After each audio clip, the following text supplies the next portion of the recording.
Saudara, KPK akan memanggil Wakil Gubernur Lampung, Husnunia Khalim, Rabu besok. Wakil Gubernur Lampung itu akan dimintai penjelasan terkait laporan harta kekayaan penyelenggara negara atau LHKPN.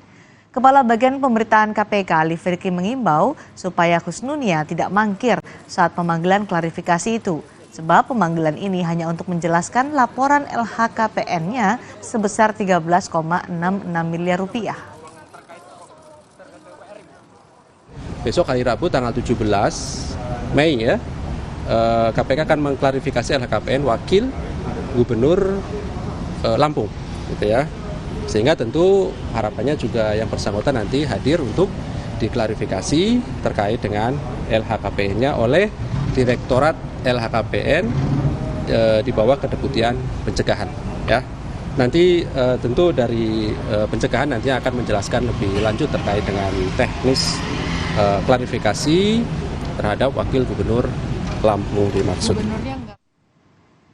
Merujuk LHKPN Husnunia yang memiliki kekayaan hingga 13,66 miliar rupiah.